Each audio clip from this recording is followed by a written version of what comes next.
5, 4, 3, 2, 1, 0.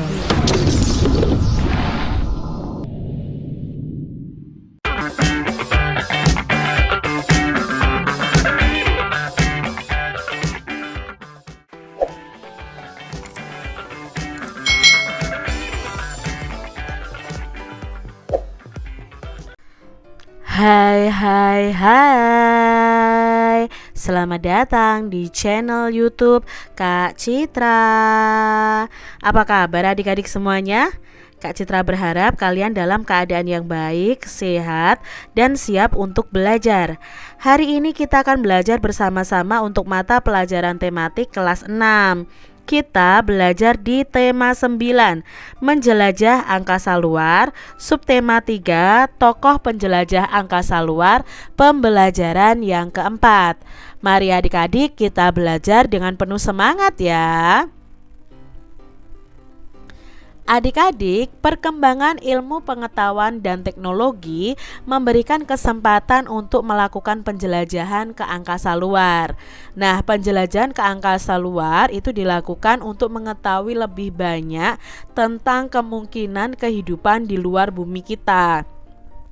Hal itu juga mendorong semakin canggihnya teknologi transportasi udara. Salah satu hasil berkembangnya ilmu pengetahuan dan teknologi adalah kebutuhan manusia untuk melakukan transportasi udara. Transportasi udara yang dikembangkan dengan menggunakan energi alternatif untuk mengurangi pemakaian bahan bakar fosil yang mencemari lingkungan adik-adik. Nah, seorang penemu balon berkebangsaan Swiss, Bertrand Piccard yang bekerja sama dengan sebuah perusahaan dari Swiss melakukan uji coba dalam pembuatan pesawat berbahan bakar energi matahari adik-adik. Jadi pesawatnya ini bahan bakarnya itu dari energi matahari. Rentang pesawat ini dibuat lebar sekitar 72 meter. Hal ini dilakukan agar panel surya di atasnya itu dapat mengumpulkan energi matahari yang cukup banyak. Pesawat ini digunakan untuk melakukan misi keliling dunianya secara bertahap. Pada bulan April 2016, pesawat ini tiba di California, Amerika Serikat pada tahap ke-9 dari seluruh perjalanan yang direncanakan mulai bulan Maret 2015. Itu tadi adik-adik ya, pesawat terbang bertenaga dari energi matahari. Nah, berdasarkan bacaan singkat di atas, lakukan diskusi nih adik-adik dengan teman kalian ya untuk menjawab pertanyaan berikut ini. Mari kita diskusikan bersama-sama, kita jawab pertanyaan berikut ini. Yang pertama, mengapa manusia ingin menemukan pesawat terbang yang berbahan bakar energi surya adik-adik? Nah, di sini alasannya manusia itu ingin menemukan pesawat terbang berbahan bakar energi surya karena untuk mengurangi pemakaian bahan bakar fosil yang bisa mencemari lingkungan. Apalagi energi surya ini kan energi yang terbesar ya adik-adik ya di bumi kita dan tidak akan pernah habis, jadi bisa dimanfaatkan. Apakah keunggulan pesawat terbang berbahan bakar energi surya dibandingkan dengan bahan bakar fosil nih adik-adik? Nah, di sini keunggulannya pesawat terbang yang berbahan bakar energi surya itu adalah pesawat terbang yang berbahan bakar energi surya ini tidak mencemari lingkungan. Lalu, apakah dampak dari penemuan tersebut terhadap lingkungan dan kehidupan masyarakat pada umumnya? Nah, dampak penemuan tersebut adalah lingkungan akan bebas polusi, sedangkan pengaruhnya pada kehidupan masyarakat adalah akan meningkatnya kualitas hidup masyarakat. Adik-adik, coba hingga saat ini kita masih tahu ya, masih berusaha keras untuk meningkatkan dan menemukan teknologi baru untuk meningkatkan kualitas hidup kita. Nah, modernisasi ini menuntut segala sesuatu itu lebih cepat dan efisien, termasuk dalam sistem transportasi baik air maupun udara. Di sini ada bacaan yang berjudul Pengaruh Modernisasi terhadap Perkembangan Sistem Transportasi Air dan Udara. Perkembangan teknologi itu terus mengalami inovasi dan perkembangan dalam berbagai bidang kehidupan. Nah, perkembangan teknologi ini dimaksud untuk mempermudah aktivitas manusia dalam kehidupan sehari-hari. Misalnya, pergi ke sekolah menggunakan bis tentunya lebih mudah dibandingkan dulu ke sekolah itu berjalan kaki, adik-adik. Manusia pada saat ini memang tidak bisa terlepas dengan yang namanya teknologi. Berikutnya adik-adik, di zaman modern dan era globalisasi, kita itu dituntut untuk dapat menggunakan teknologi yang ada. Tujuannya adalah supaya kita itu dapat terus menjalani kehidupan dengan lebih mudah. Masyarakat pada masa lalu itu menggunakan alat transportasi air seperti perahu dayung, rakit, dan perahu layar. Nah, perahu dayung dan rakit itu digerakkan dengan kekuatan tenaga manusia. Sedangkan perahu layar itu digerakkan oleh tenaga angin dan tenaga manusia. Nah, itu ya adik-adik ya, pada zaman dahulu itu perahu yang digunakan itu adik-adik perahu layar, ya rakit dan sebagainya. Seiring dengan ditemukannya mesin motor, ya mesin bermotor, nah masyarakat kini menggunakan perahu bermotor dan kapal sebagai alat transportasi air. Kapal-kapal modern dapat mengangkut barang bertonton beratnya serta dapat menempuh jarak yang sangat jauh. Bahkan kini sebuah kapal besar dapat digunakan sebagai landasan untuk pesawat tempur adik-adik. Nah, hebat ya. Kapal ini adalah kapal militer yang disebut dengan kapal induk. Nah, masyarakat pada zaman dulu tidak memiliki transportasi udara adik-adik. Mungkin zaman dulu transportasi udara yang paling canggih adalah balon udara adik-adik ya. Mungkin zaman dulu transport udara yang canggih tadi, balon udara, itu dapat untuk bepergian tapi hanya jarak dekat adik-adik. Nah, perjalanan dengan menggunakan pesawat terbang akan lebih cepat dibandingkan dengan angkutan darat atau angkutan laut. Nah, sekarang itu terdapat jenis alat angkutan udara antara lain ada helikopter, lalu ada pesawat tempur serta pesawat penumpang. Bahkan kini manusia pun bisa menjelajah angkasa luar dengan menggunakan pesawat angkasa luar. Perlu ditekankan bahwa perkembangan teknologi tidak hanya terjadi pada transportasi saja, melainkan pada seluruh bidang kehidupan, seperti di militer, kesehatan, dan komunikasi. Namun, perkembangan teknologi ini lambat laun memiliki dampak negatif, seperti ada polusi udara adik-adik, akibat semakin banyaknya kendaraan bermotor. Kita harus bersikap bijak dalam menghadapi perkembangan teknologi ini agar dampak yang ditimbulkan itu dapat diatasi dan dimanfaatkan sisi-sisi positifnya. Itu tadi adik-adik ya, tentang modernisasi alat transportasi udara dan air. Adik-adik, dari bacaan di atas coba lakukan ya kegiatan berikut ini bersama dengan teman-teman kalian.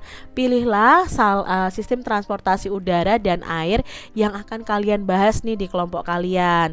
Nah, kalian cari informasi, bandingkan alat transportasi air dan udara baik dari yang dulu sampai sekarang. Nah, kalian gunakan tabel seperti berikut ini adik-adik. Ini contohnya ya. Misalnya ya, alat transportasi air sebelum modernisasi itu tenaga penggeraknya adalah manusia dan angin. Fungsinya sebagai alat transportasi. Contoh gambarnya adalah gambar rakit ya.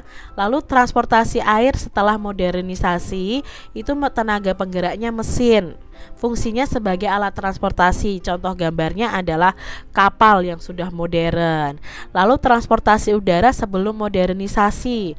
Ya, tenaga penggeraknya apa? Udara panas. Nah, fungsinya apa? Sebagai alat transportasi. Contoh gambarnya apa? Balon udara. Lalu berikutnya ada transportasi udara setelah modernisasi. Tenaga penggeraknya itu mesin. Fungsinya sebagai alat transportasi. Contoh gambarnya adalah pesawat terbang. Adik-adik, modernisasi ini memang memberikan dampak baik langsung maupun yang tidak langsung. Demikian juga dengan dampaknya pada sistem transportasi darat saat ini. Bersama teman kalian nih, kalian bisa berdiskusi dampak positif dan negatif terhadap kelangsungan hidup masyarakat maupun dampaknya terhadap lingkungan. Nah, kalian bisa menggunakan diagram contohnya sebagai berikut. Dampak modernisasi terhadap sistem transportasi air dan udara, ya, dampak positifnya apa, dampak negatifnya apa. Misalnya di sini dampak positifnya terhadap kehidupan masyarakat adalah menunjang mobilitas penduduk, lalu memudahkan distribusi barang dan jasa, memudahkan interaksi antar penduduk. Lalu dampak positifnya terhadap lingkungan apa? Nah, lingkungan dikelola dengan baik untuk mendukung kegiatan transportasi.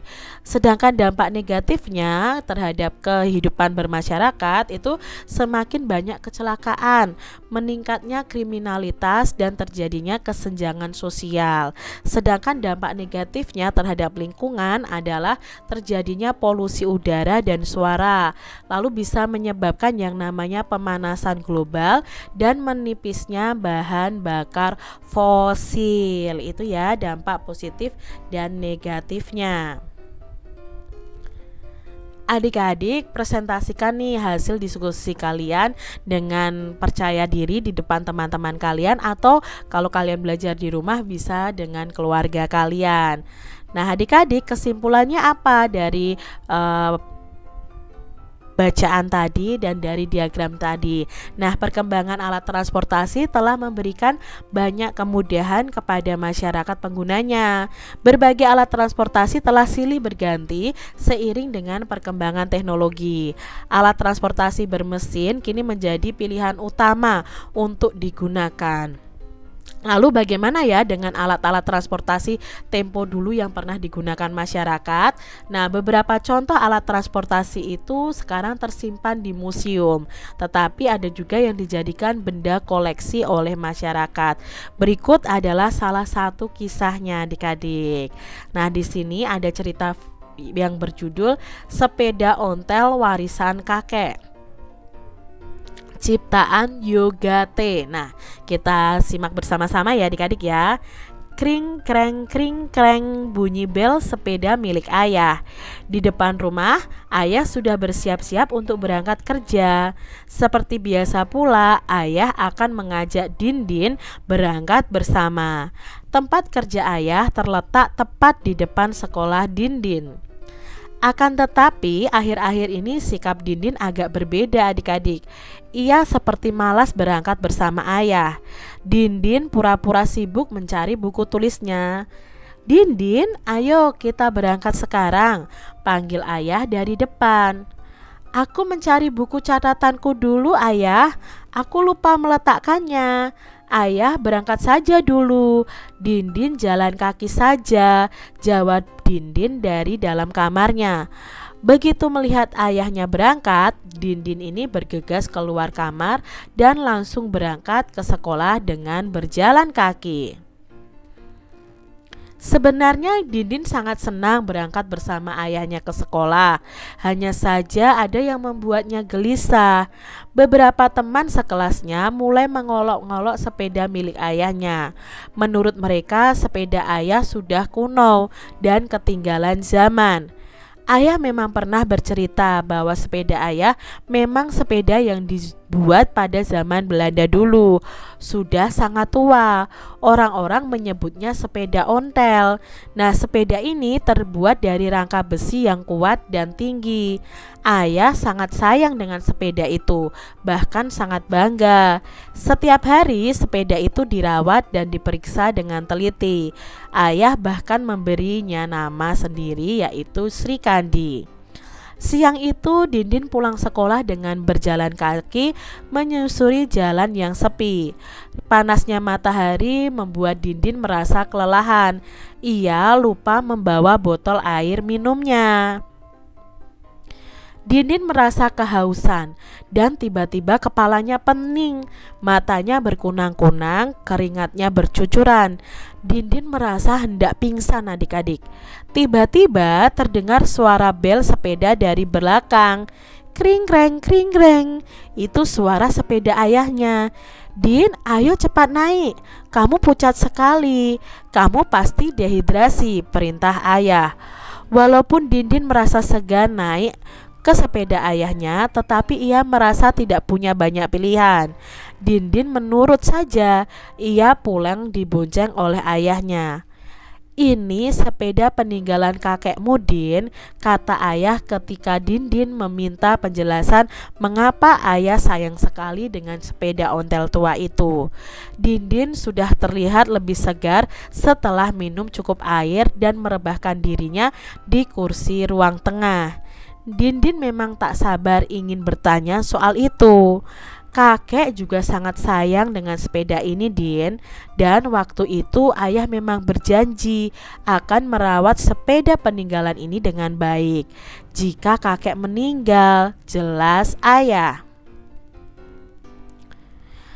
Ayah tahu kamu malu dibonceng ayah dengan sepeda itu kan? Kamu harus tahu, sepeda itu kini harganya sangat mahal, Din. Para pecinta sepeda antik menghargainya dengan harga yang tinggi. Tetapi ayah tidak akan membiarkan sepeda itu dijual. Jadi ayah juga berharap suatu saat nanti Dindin akan merawat sepeda itu. Jelas ayah panjang lebar. Dindin tertunduk. Sepeda itu ternyata sangat berharga bagi ayahnya. Dan hari ini sepeda itu menolong Dindin segera mendapatkan pertolongan. Aku harus minta maaf kepada ayah. Maafkan Dindin ya. Dindin berjanji akan belajar merawat sepeda ayah baik-baik. Sebagai ucapan terima kasih Dindin karena sepeda ini telah menolong Dindin hari ini, kata Dindin kepada ayahnya. Nah, adik-adik, sebuah cerita itu dapat memiliki persamaan dan perbedaan dengan pengalaman pribadimu atau dari film yang pernah kamu tonton. Nah, setelah membaca cerita di atas, coba adik-adik lakukan kegiatan berikut. Gunakan diagram di bawah ini untuk melengkapi keterangan tentang cerita fiksi di atas. Nah, tuliskan bagian yang paling kamu sukai dari cerita itu dan jelaskan alasannya mengapa kamu menyukainya. Jelaskan juga persamaan dan perbedaan cerita tersebut dengan cerita yang pernah kalian alami atau yang pernah kalian tonton dari sebuah film, adik-adik. Setelah itu gunakan diagram Venn untuk membantu kalian. Nah, tuliskan pokok pikiran yang ada dalam cerita fiksi pada bagian cerita fiksi dan tuliskan pokok pikiran pengalaman kalian atau film yang ditonton pada bagian yang lain. Nah, tuliskan kesamaan antara keduanya di bagian tengah diagram Venn-nya. Di sini ya, judul sepeda ontel warisan kakek. Penulisnya Yoga T. Bagian yang paling disukai dari cerita itu apa? Misalnya bagian yang disukai adalah saat pulang sekolah Dindin hampir pingsan karena keharusan, namun sepeda ontel ayahnya mampu menyelamatkan dirinya dari dehidrasi. Nah, di sini misalnya persamaan dari cerita fiksi dan pengalamanmu adalah tentang sepeda ontel merupakan barang antik. Cerita fiksinya adalah ini, sepeda ontel kini harganya sangat mahal. Para pecinta sepeda antik menghargainya dengan harga yang tinggi. Tetapi ayah tidak membiarkan sepeda itu dijual.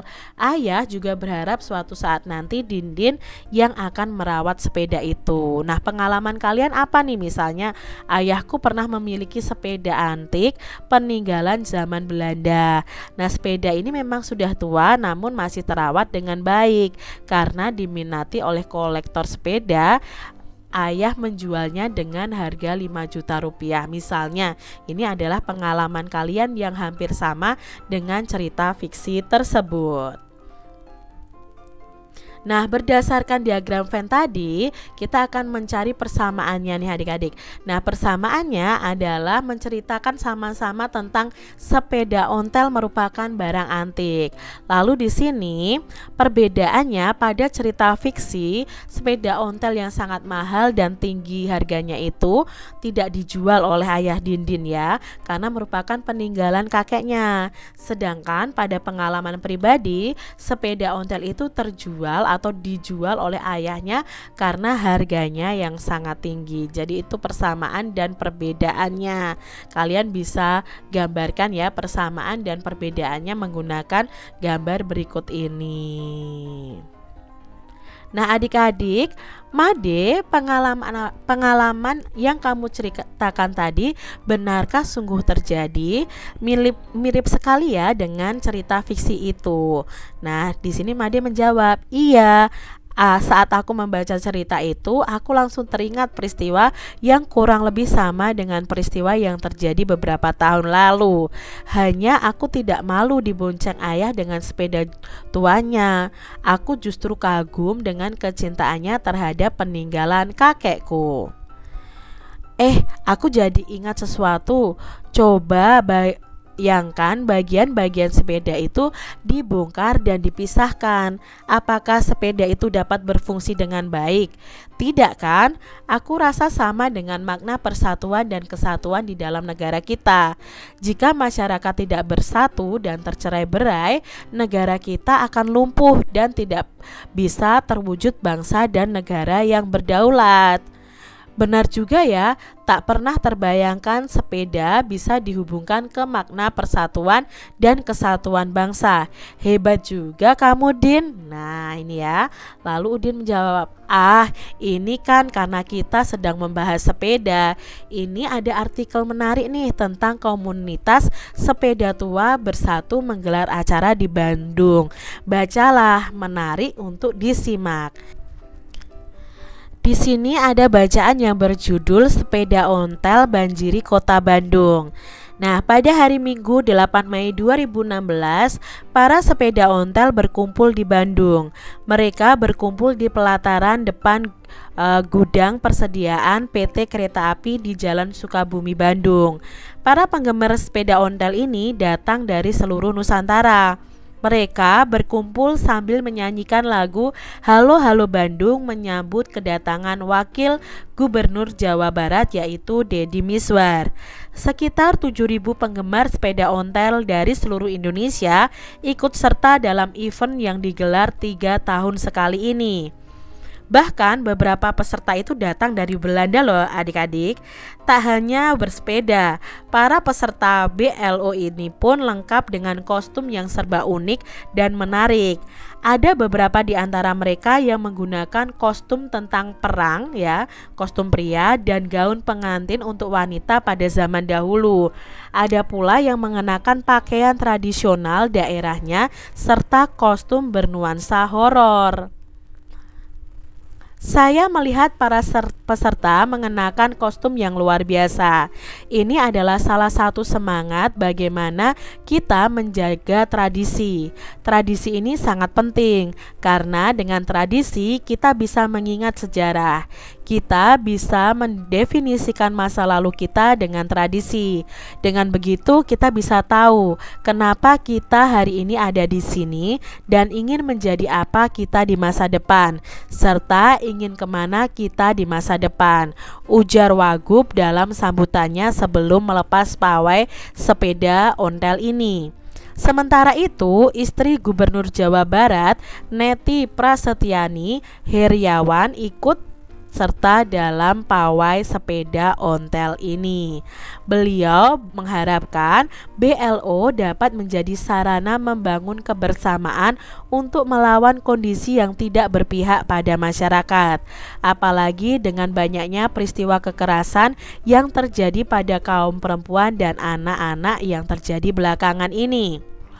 Mari sama-sama kita teriakkan stop kekerasan terhadap seluruh warga negara Indonesia, khususnya untuk perempuan dan anak, kata Neti yang disambut dengan dukungan tepuk tangan semangat dari peserta juga masyarakat.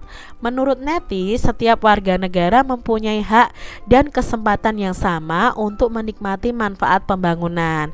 Nah, untuk itu ia mengajak kepada para penggemar sepeda ontel ini agar bisa ikut berkontribusi dalam membangun generasi bangsa yang berkualitas.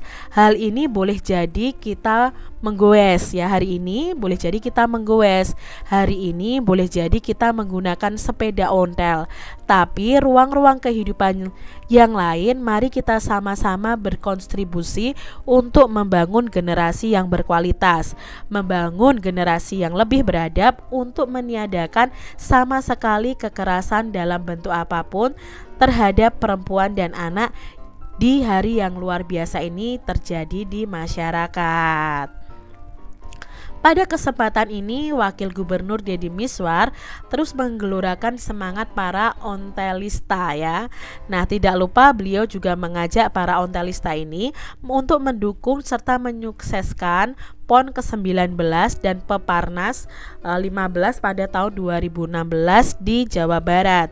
Beliau mengajak seluruh ontelista dan masyarakat untuk menyukseskan acara tersebut melalui catur sukses, yakni sukses penyelenggaraan, sukses prestasi, sukses pemberdayaan ekonomi, serta sukses administrasi.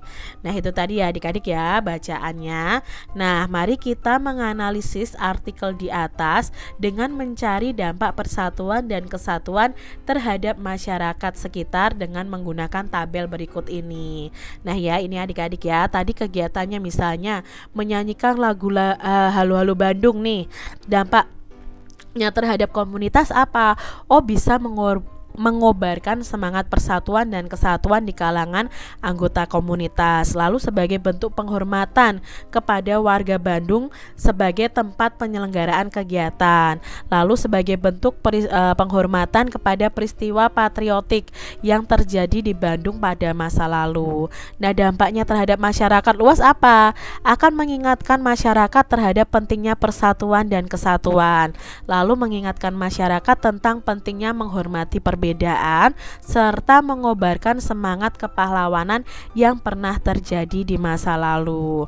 Lalu tadi kegiatannya adalah mengenakan pakaian tradisional daerah. Nah, dampaknya apa? Oh, semangatnya menjaga tradisi yang dimiliki oleh komunitas, menunjukkan identitas komunitas yang diikuti, lalu menjadi sarana membangun kebersamaan dalam komunitas. Dampaknya untuk masyarakat luas apa? Nah, masyarakat luas akan mengenal pakaian adat dari berbagai daerah yang ada di Indonesia. Lalu mereka akan menghargai budaya suku bangsa yang lainnya serta mengobarkan semangat bersatu dalam perbedaan. Tadi berikutnya adalah kegiatan Bandung Lautan Ontel ya, BLO. Nah, di sini dampaknya terhadap komunitas apa? Akan menyatukan seluruh anggota komunitas sepeda ontel bersama-sama ikut menyukseskan kegiatan olahraga di Kota Bandung dan menambah jumlah anggota komunitas baik yang berasal dari dalam negeri maupun dari luar negeri. Nah, dampaknya terhadap masyarakat luas apa? Nah, dampaknya bisa berkontribusi dalam membangun generasi bangsa yang berkualitas, lalu membangun kebersamaan untuk melawan kondisi yang tidak berpihak pada masyarakat dan bisa menggelorakan semangat untuk mendukung PON ke-19 dan Peparnas ke-15 pada tahun 2016. Itu tadi adik-adik ya dampak dari kegiatan yang ada. Demikian tadi adik-adik pembahasan kita di tema 9, subtema 3 pembelajaran yang keempat. Semoga video pembelajaran ini bermanfaat ya untuk adik-adik semuanya, dan sampai jumpa lagi di video pembelajaran Kak Citra selanjutnya. Tuhan memberkati. Jangan lupa tekan tombol subscribe, lalu tekan loncengnya, tekan juga tombol like, lalu share ke media sosial kalian. Jangan lupa untuk ikuti media sosial Kak Citra. Terima kasih.